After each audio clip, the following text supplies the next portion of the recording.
Il est 18h30. Bonjour à tous. Donc, je suis Laurent Martel, le directeur de l'ISEG Toulouse.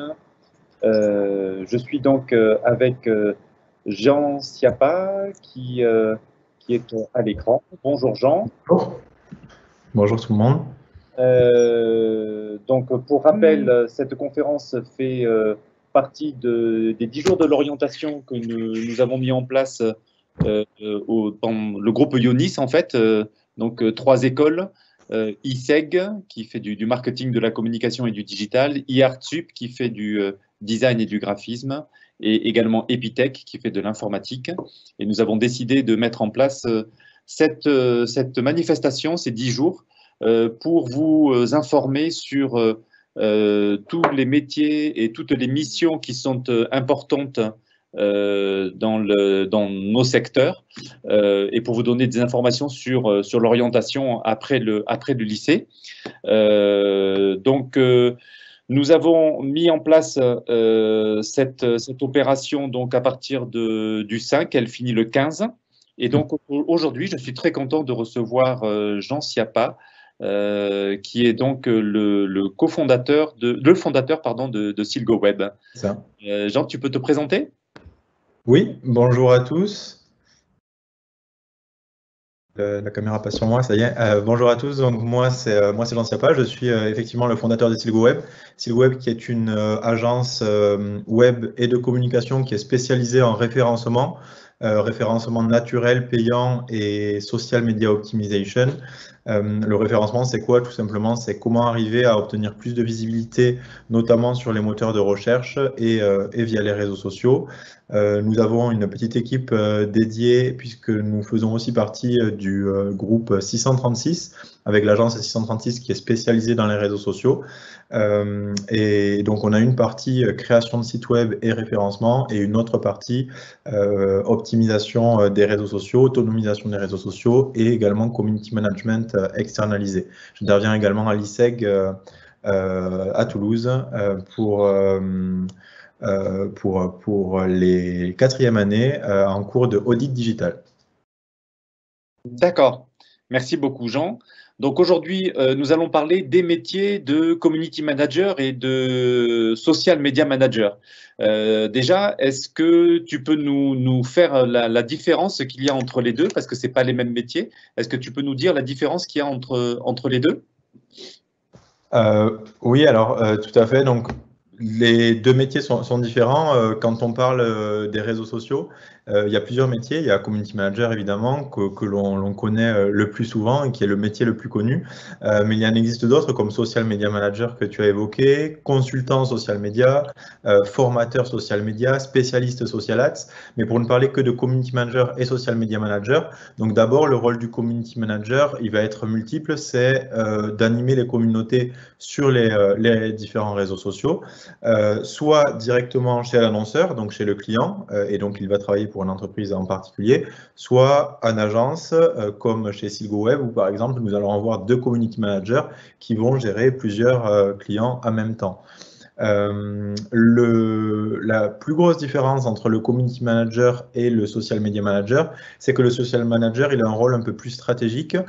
Par exemple, il va travailler sur la ligne éditoriale, il va travailler sur l'analyse des performances, il va travailler sur l'analyse des performances des publications, sur les recommandations et sur la stratégie social media de manière générale.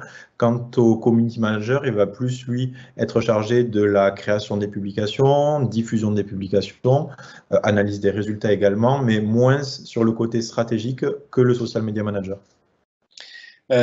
Tu as parlé en fait de l'agence et de l'entreprise. Les métiers de SMM et de CM sont différents si on est en agence ou si on est en entreprise? Alors, au-delà du métier qui va être différent, puisque, donc, comme je l'expliquais, le social media manager est plus orienté stratégie que le community manager, ça va surtout être au niveau de la gestion client, puisque quand on va travailler chez l'annonceur ou chez le client, donc pour une entreprise en particulier, le CM comme le SMM, Social Media Manager, vont travailler uniquement pour ce client et s'assurer que ce client gagne en visibilité. Ils vont être focus sur un seul client qui est l'entreprise pour laquelle ils travaillent. En agence, il faut être plus flexible, puisque en agence, les rôles de ces deux métiers-là, ça va être de pouvoir avoir plusieurs clients à gérer en même temps. Et souvent, en même temps, ils vont avoir 3, 4, parfois 5 clients sur lesquels ils vont avoir des missions qui vont être propres à chaque client, qui sont reliées à leur métier. Mais il va falloir savoir jongler entre les différents clients des différentes entreprises pour lesquelles ces community managers ou social media managers gèrent les réseaux sociaux. D'accord. Ce que je te propose, c'est que tu as travaillé sur une petite présentation. Donc, on va peut-être pouvoir enchaîner là-dessus. Je peux la partager. Hop. Est-ce qu'on voit mon écran là? C'est bon. Ouais, super. Donc on allait donc parler des métiers des community managers et social media managers. Qui sommes-nous? Donc Laurent s'est présenté, directeur de l'ISEG. Je me suis présenté aussi avec Silgoweb, donc agence spécialisée en référencement et community management externalisé du groupe donc 636, qui est une agence spécialisée sur les réseaux sociaux. Alors, en quoi consiste ce job? On en a parlé. Au niveau de la journée type, donc tout va dépendre de si on est en agence ou bien si on est chez l'annonceur. Il n'y a pas de journée type propre à proprement parler, parce que les journées vont être rythmées différemment. Cependant, il y a des choses que l'on peut retrouver dans ces deux métiers et qui vont rythmer tout de même les journées des community managers ou social media managers. Je pense par exemple à la veille. Je pense également à la publication de chaque contenu, puisque la routine du CM, si on peut appeler ça comme ça va être de vérifier d'abord les notifications qu'il y a sur la journée ou qu'il y a eu depuis la veille, traiter ces notifications-là, s'assurer également d'avoir mis en place un calendrier éditorial ou de suivre le calendrier éditorial élaboré par le social media manager, avec les publications qui sont prévues sur chacun des réseaux sociaux et chaque jour veiller à ce qu'elles soient bien publiées, parce que parfois il y a des bugs des plateformes qui permettent de publier donc les publications, et donc il faut bien s'assurer que chaque jour elles ont bien été publiées.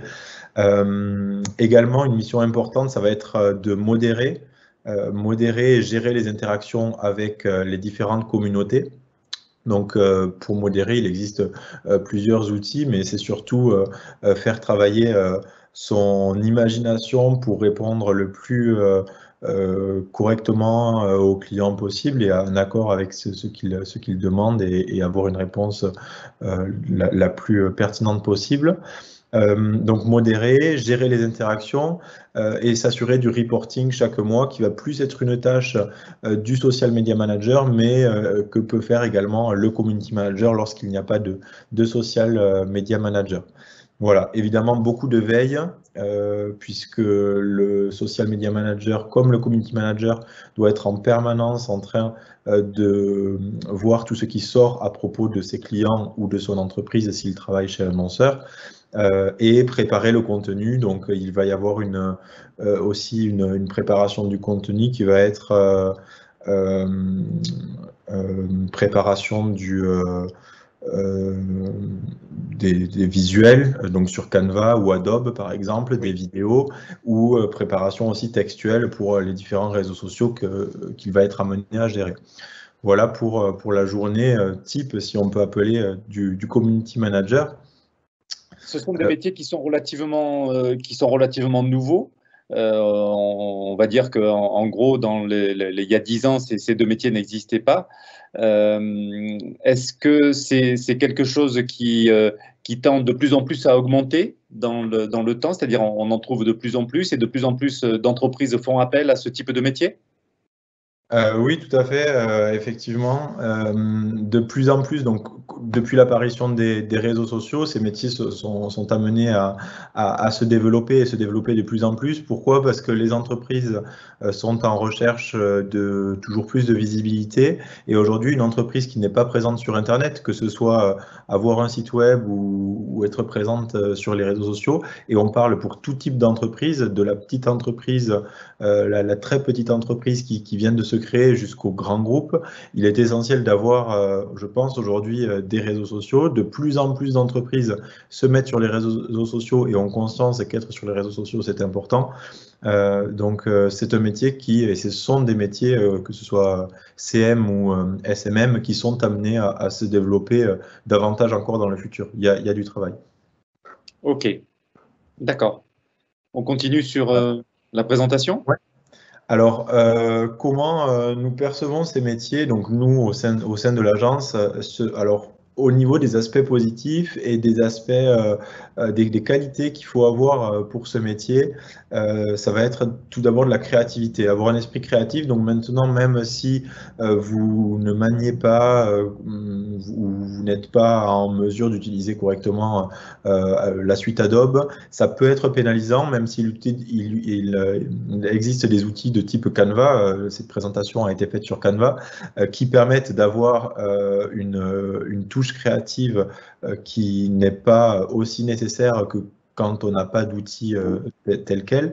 Mais c'est vrai que avoir un esprit créatif, ça va être un des avantages pour être community manager ou social media manager. Sans parler des qualités rédactionnelles, avoir une orthographe et une grammaire impeccable, puisqu'on ne peut pas publier sur les réseaux sociaux en faisant des fautes. Ça, c'est pas possible. Pour ceux qui sont sujets à ça, il y a le projet Voltaire, je pense notamment au projet Voltaire, qui permet de vous améliorer Tout à fait. drastiquement en orthographe et grammaire et de ne plus faire de fautes, qui est un peu le mal du siècle. C'est un projet d'ailleurs dont on parle, nous, en première année à l'ISEG et que l'on propose à tous nos étudiants. Donc, le projet Voltaire fait partie intégrante des enseignements qui sont fournis à l'ISEG. Ça, c'est génial parce que aujourd'hui, pour faire community manager ou social media manager, et d'ailleurs, dans tous les métiers, les qualités rédactionnelles sont plus qu'appréciées. Ensuite, il faut avoir de la passion, être passionné par son métier. Pour la passion, donc quand vous voulez faire community manager ou social media manager, qui est l'évolution, on peut dire, du métier de community manager, ça va être d'être passionné et d'être vous-même présent sur les réseaux sociaux en tant que personne, en tant que individu, d'être vous-même donc personnellement sur les réseaux sociaux, puisque un bon community manager est forcément présent lui-même sur les réseaux sociaux et sait comment ça marche, et enfin avoir un bon relationnel avec les clients, puisque j'en ai parlé tout à l'heure, la modération fait partie intégrante du métier et la relation client fait partie intégrante de ces métiers-là. Et côté négatif, il va y avoir deux points que je vois principalement qui vont être des commentaires qui sont parfois haineux auxquels il va falloir répondre et il faut les traiter. Il faut traiter tous les commentaires, dont les commentaires les plus, on va dire les moins bons et dont des commentaires haineux parfois. Il faut savoir faire face à ce genre de situation. Et ensuite, dernier point, c'est qu'il faut savoir déconnecter, puisque quand on est sur le digital et quand on fait ces métiers-là, c'est parfois difficile de lâcher son téléphone, lâcher son ordinateur, et parfois on oublie que c'est important de parfois pouvoir mettre le téléphone de côté. Et quand on fait ces métiers-là, il est important aussi d'avoir souvent un téléphone professionnel qui est fourni par l'entreprise pour pouvoir, une fois que les horaires de travail sont passés, savoir se remettre dans sa vie privée et Oui. savoir déconnecter.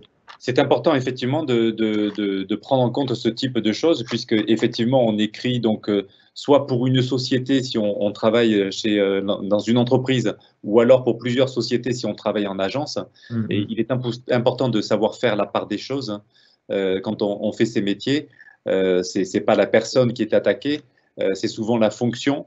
Mais parfois, on a un peu de mal à faire l'écart entre les deux, puisque quand on est passionné, on donne tout ce qu'on a, mais il faut savoir prendre un petit peu de recul par rapport à ce métier et ne pas prendre en compte tout ce qui est écrit de façon personnelle. Donc là, effectivement, Jean a raison sur la difficulté de ce type de choses. Ça peut être, il faut savoir arrêter et il faut savoir se déconnecter. Totalement. Et donc pour poursuivre, quelques petites anecdotes. Donc j'ai 2 petites anecdotes à vous partager. Une professionnelle qui arrive souvent chez les community managers ou les social media managers, ça va être de taguer la mauvaise personne. Taguer la mauvaise personne. Donc quand vous faites un tweet, notamment c'est pour les tweets que ça va être le plus problématique, parce que les tweets pour le moment on ne peut pas les modifier, contrairement aux posts Facebook, Instagram ou LinkedIn. Quand vous faites un tweet et que vous mentionnez la mauvaise personne, ça peut être gênant. Parfois il y a des gens qui ont un compte pro et un compte perso, et c'est arrivé plusieurs fois au sein de notre agence de taguer la mauvaise personne. Et c'est vrai que dans ce cas-là, quand on s'en rend compte, il faut assez vite supprimer le tweet et le republier. Oui. Voilà, mais si on s'en rend compte trop tard, malheureusement, et que le tweet a déjà fait des retweets ou des likes, c'est plus délicat, puisque du coup, on est quand même obligé de le supprimer quand on a tagué la mauvaise personne, mais on a perdu tout l'engagement qu'il y avait dessus, puisqu'on ne peut pas, pour le moment en tout cas, modifier les tweets. Ça, c'est pour la première anecdote. Et pour une anecdote un peu plus personnelle, quand j'avais, toujours relative aux réseaux sociaux, quand j'avais 18 ans, le fondateur d'une entreprise qui est assez connue sur le web m'a contacté pour me racheter une page Facebook qui avait 100 j'aime à l'époque. Et qui souhaitait récupérer la page Facebook parce qu'il y avait un nom de domaine précis sur cette page. Et vous savez, donc sur les pages Facebook, vous avez le domaine facebook.com/page/ le nom de la page, et il voulait récupérer ce nom de domaine-là. Donc ça ne m'avait rien coûté de créer cette page Facebook, qui était une page sur laquelle je m'amusais à publier du contenu, qui avait 100 j'aime, et j'ai réussi à la vendre 400 € à cette personne. Donc ça, c'était pour une anecdote un peu plus personnelle, mais n'essayez pas de créer plein de pages Facebook dans l'espoir de les vendre un jour, puisque c'est un peu le hasard. J'en ai créé plusieurs autres depuis, et personne d'autre ne m'a contacté pour me les racheter. Une petite question maintenant concernant éventuellement les stages ou éventuellement les alternances, si on peut en faire. Est-ce que c'est important d'essayer peut-être plusieurs agences ou plusieurs types de postes en agence et en entreprise? Qu'est-ce que tu en penses sur ce sujet? Moi, je pense c'est bien de tester les deux. Alors, de tester quand vous en avez l'opportunité, en tout cas, stage ou alternance, de pouvoir tester une fois, de travailler chez l'annonceur, donc chez un client, chez une entreprise, et de ne travailler que pour cette entreprise, ou également chez le client. Et donc voilà, d'une part, et essayer de faire un autre stage ou une alternance en agence, pour vous rendre compte des deux facettes, puisque c'est deux choses qui sont totalement différentes, et deux organisations qui vont totalement être différentes quand vous travaillez pour un seul et même client, ou quand vous travaillez en agence pour plusieurs clients. Et puis l'esprit souvent agence et l'esprit entreprise client ne va pas être le même. Donc si vous en avez l'opportunité, travaillez, essayez de faire un stage ou une alternance à la fois une fois chez l'annonceur, chez un client, donc en entreprise, et une autre fois en agence. Et puis au niveau des métiers, selon vos appétences, faites peut-être content manager, social media manager, community manager. Alors souvent les stages ou alternances qui sont proposés, ça va pas directement être community manager, social media manager ou social ads manager. Souvent vous allez passer par l'étape community manager, qui est lorsqu'on veut faire par exemple spécialiste en social ads, c'est un passage obligé. Mais oui, essayez de tester d'une part chez l'agence, en agence, et d'autre part directement chez un client, pour voir les deux facettes et les deux types d'organisation de ce métier-là. Et au niveau des métiers, l'essentiel, c'est d'être passionné, de faire ce qui vous plaît. Sachez qu'en agence, vous allez toucher beaucoup plus de clients, mais peut-être un peu moins de choses au niveau des tâches. Par contre, vous allez avoir plusieurs projets, et qu'en entreprise, et c'est d'autant plus valable dans les petites entreprises, vous allez être plutôt touche à tout. Est-ce qu'il y a des choses qui sont obligatoires quand on veut travailler dans ces métiers, des prérequis en fait? Par exemple, j'imagine qu'il faut être connecté sur les réseaux, que ce soit Instagram, que ce soit... voilà. Donc, est-ce que tu as des conseils à donner sur ce qu'il faut faire, hein? Alors, ouais, donc Pour se lancer dans le métier, pardon. sur les quelques conseils, donc c'est la slide suivante. Si vous voulez vous lancer dans ces métiers-là, le premier, évidemment, c'est d'être présent vous-même et d'être passionné donc être présent sur les réseaux sociaux, être passionné par les réseaux sociaux, savoir comment fonctionnent les réseaux sociaux. Vous publiez à titre personnel sur Instagram, vous êtes actif sur LinkedIn, vous savez utiliser Twitter. Ça, ce sont pour moi des prérequis indispensables lorsqu'on veut se lancer dans ces métiers-là. Deuxième point indispensable, c'est d'être à l'écoute des nouvelles tendances.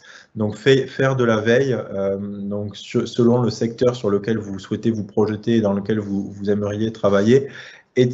Soyez à l'écoute des nouvelles choses qui vont sortir et des nouvelles tendances également, et à la fois dans le secteur et dans lequel vous aimeriez travailler, et à la fois les nouvelles tendances sur les réseaux sociaux, puisque les réseaux sociaux évoluent en permanence. Il y a toujours des nouveautés qui apparaissent. Là, récemment, le Vanish Mode sur Instagram ou Messenger, un peu plus vieux, mais toujours récemment, quand Instagram essaye de copier TikTok avec les Reels. Voilà, donc toujours être à l'écoute des nouvelles tendances. Et enfin, dernier point, choisir et bien choisir votre entreprise. Donc, comme on l'a dit, soit en agence, soit chez le client. Et bien choisir votre entreprise en fonction de l'affinité que vous aurez au niveau du secteur et en fonction du feeling que vous ressentirez lors des entretiens avec les équipes. D'accord. Est-ce que il y a des perspectives qui sont intéressantes en ce moment au niveau des réseaux sociaux? Donc, on parle de plus en plus de TikTok, mais enfin bon, c'est même plus une perspective, c'est actuel. Est-ce qu'il y a des réseaux qui commencent à monter à l'heure actuelle et qui commencent à pointer le bout de leur nez? Alors depuis TikTok, il n'y en a pas eu véritablement qui a réussi, enfin, à ma connaissance en tout cas, qui a réussi à se démarquer. Après, là où il faut être à l'écoute et vigilant, ça va surtout être sur les fonctionnalités des réseaux sociaux existants qui vont être amenés à se développer de plus en plus. Là aussi récemment, on a les flits Twitter, donc Twitter qui s'est lancé aux stories, comme l'a fait d'abord Snapchat, puis ensuite qui a été copié par Instagram, qui a été copié lui-même par LinkedIn et qui est maintenant copié par Twitter avec ses flits. Donc véritablement plus qu'un réseau social qui va se démarquer. Donc TikTok est le dernier en date qui a vraiment réussi à se démarquer selon moi. Mais les nouveautés des réseaux sociaux sont à suivre puisqu'il y en a chaque semaine, on retrouve des nouveautés. Certaines vont tenir, d'autres ne vont pas tenir. Mais surtout être à l'écoute de ces nouveautés-là et d'autant plus que lorsqu'une nouveauté sort, les algorithmes sont faits pour valoriser cette nouveauté. Donc, lorsqu'une nouveauté sort sur les réseaux sociaux, donc là, je pense par exemple aux Reels d'Instagram, lancez-vous dans cette nouveauté-là, puisque vos posts vont être valorisés si vous utilisez cette fonctionnalité-là. La fonctionnalité, lors de sa sortie, est valorisée au niveau des algorithmes. Donc, vous obtiendrez plus de visibilité.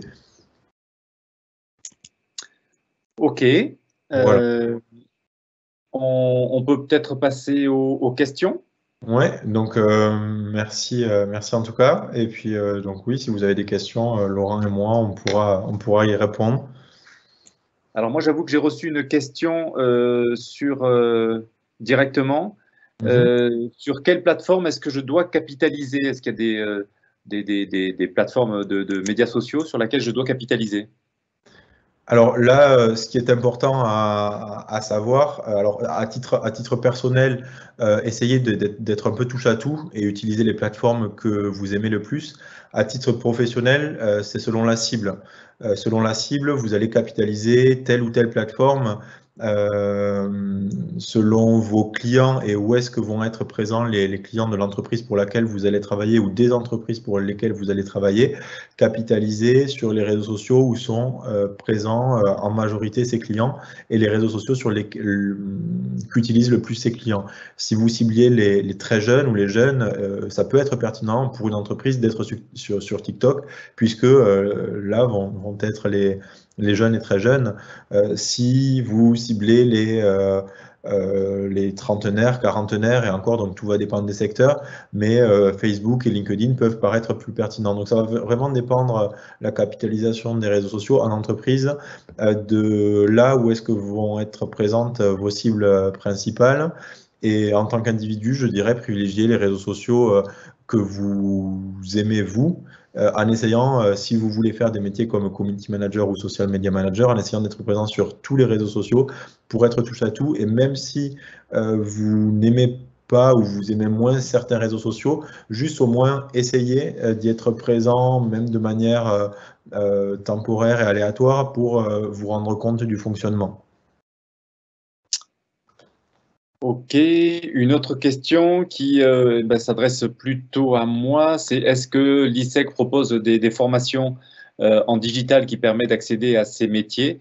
Oui, effectivement, oui. On a en fait une particularité à l'ISEG, c'est que notre enseignement est partagé en deux, donc le bachelor dans un premier temps et les masters dans un deuxième temps, très générique au niveau communication, marketing digital pour bien avoir les bases sur le bachelor.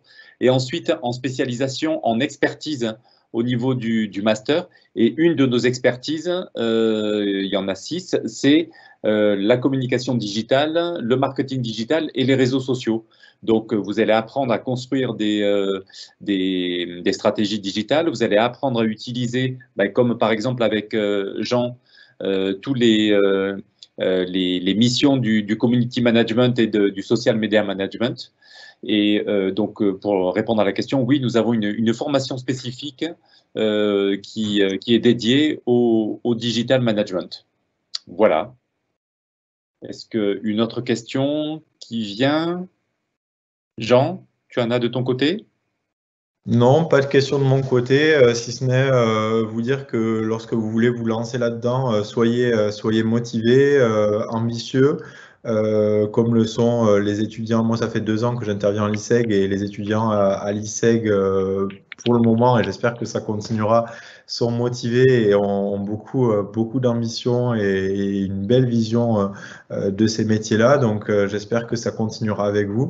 Et voilà, donc l'essentiel, c'est d'être passionné. Si vous aimez le digital, si vous aimez les réseaux sociaux, de mon côté, c'est une école que je peux recommander.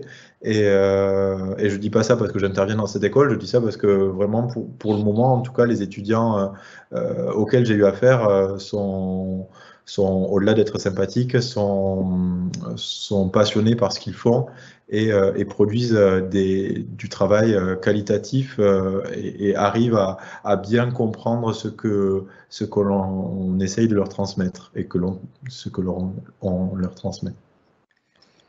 Merci beaucoup, Jean, pour ces compliments et merci d'avoir participé à cette conférence. Écoutez, je vous donne rendez-vous demain pour 3 autres conférences qui auront lieu au niveau national et qui seront faites par mes collègues des autres campus.